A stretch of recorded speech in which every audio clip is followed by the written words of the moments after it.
Terus kalau udah 3? Nakal.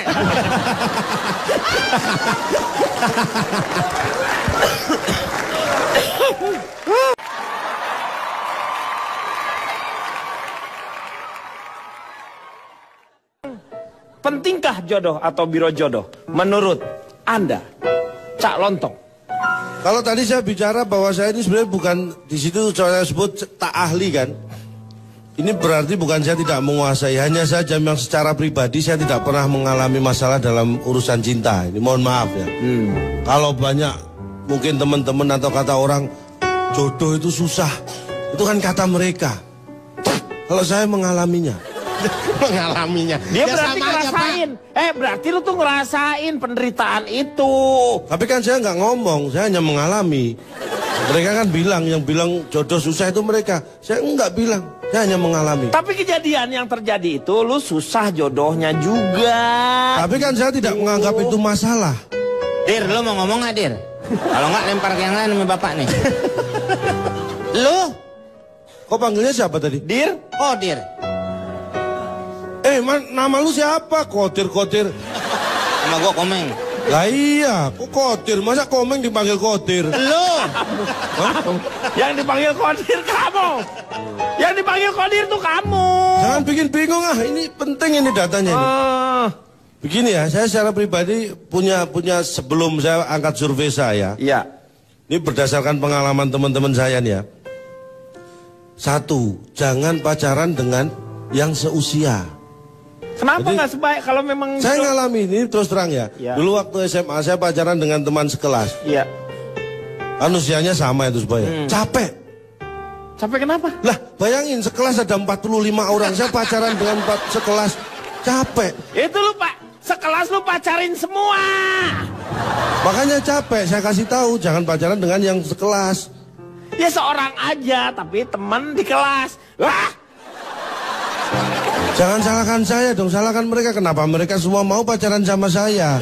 Yang kedua, kalau Anda SMA, jangan pacaran dengan anak SMA lain. Kalau Anda kuliah di kampus, jangan pacaran sama anak kampus lain. Karena itu nggak bener. Loh, kok nggak bener? Loh, nggak ada SMA lain, kampus lain. Yang ada SMA negeri atau SMA swasta, kampus negeri, kampus swasta. Jadi itu Anda dibohongi pasti. Nggak ada SMA lain, saya nggak pernah dengar itu. Iya, kampus lain nggak ada. Yang ada dunia lain. Nah, kalau itu mungkin ada. Berarti kalau sampai Anda pacaran dengan anak SMA lain, kampus lain, berarti Anda dibohongin. Iya. Itu yang penting. Terus yang ketiga ini yang garis bawahi dan tolong diingat. Jangan pernah pacaran sebelum punya pacar. Itu pesan saya. Karena itu sakit rasanya. Gimana orang belum punya pacar suruh pacaran? Ya kan sakit itu. Oh belum punya pacar kok sudah pacaran? Enggak usah dikasih tahu, orang juga udah tahu. Tutup odol. Dah, Meng, jangan sembarangan loh. Coba bayangan, kalau nggak ada tutupnya, kebuka, apa nggak kering tuh odol? Emang bisa dipakai lagi? Penting. Nggak akan kering kalau lo nggak pencet. Ya juga sih. Tapi kan ada tutupnya. Jadi begini, kebanyakan di Indonesia ini, Anda pasti ingat kisah Siti Nurbaya. Iya, yang dijodohkan. Itu gimana sih ceritanya? Pak, dijodohkan Pak. Orang tuanya nggak setuju. Nah itulah, itu kan zaman dulu. Iya.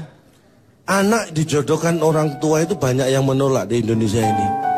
Dan itu wajar. Itu tidak hanya di Indonesia. Orang berpikir normal pun, anak-anak dijodohkan orang tua pasti menolak. Karena dia masih anak-anak kok dijodohin sama orang yang sudah tua. Harusnya seenggak-enggaknya beda tahunnya jangan terlalu jauh. Lo ngomongnya bener gak sih? Ini bener, yang bener. Anak-anak dijodohkan sama orang tua, banyak menolak. Itu saya dukung bener. Karena kalau maksudnya orang tua Bapak, itu Ibu, untuk kebaikan si anaknya. Ini orang tua menjodohkan si anak dengan orang utan. Bapak yang salah menangkap. Nangkep apa? Salah nangkep apa? Pak, dia salah kita kasih kartu. Iya. Kartu Satu. peringatan. Ya. Peringatan. Kalau sampai kartunya lebih dari... Lo nggak usah ngomong apa-apa, ini urusan gue. Hukuman didik gue apa didik gue? Iya. Deal. Apaan deal? Apa? Lu yakuya apa deal? Deal ambil aja. Taruh situ.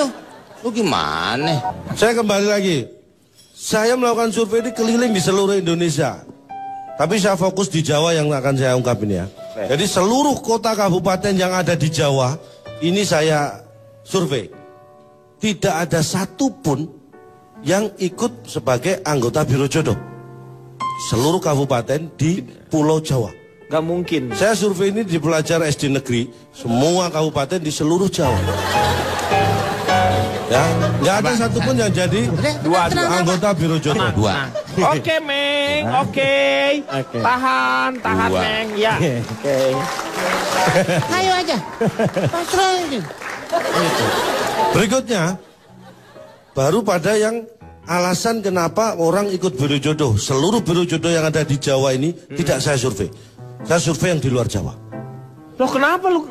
Biar gantian, tadi kan sudah yang nggak ikut kan sudah disurvei di Jawa. Iya. Nah ini yang ikut yang saya survei yang di luar Jawa.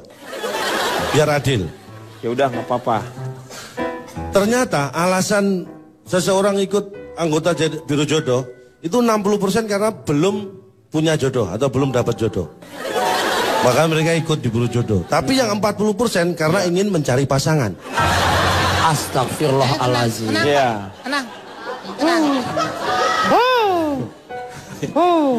Pak, siapa sini Pak? Dihadirkan Pak? 3 Pak. 3. Terus kalau udah 3? Nakal.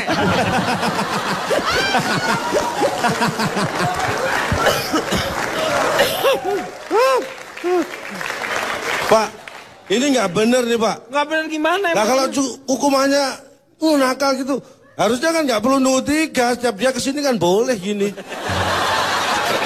Terus dari orang yang ikut Biro Jodoh, ini yang membuat Anda mungkin agak sedikit terpukau ya.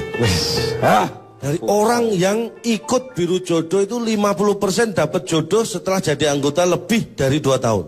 Jadi ikut Biro Jodoh lebih dari 2 tahun dia baru dapat jodoh. Jadi Setelah ternyata ikut Biro Jodoh pun itu nggak gampang, nggak langsung dapat jodoh, maksudnya seperti itu. Ya setelah 2 tahun. 50% ini.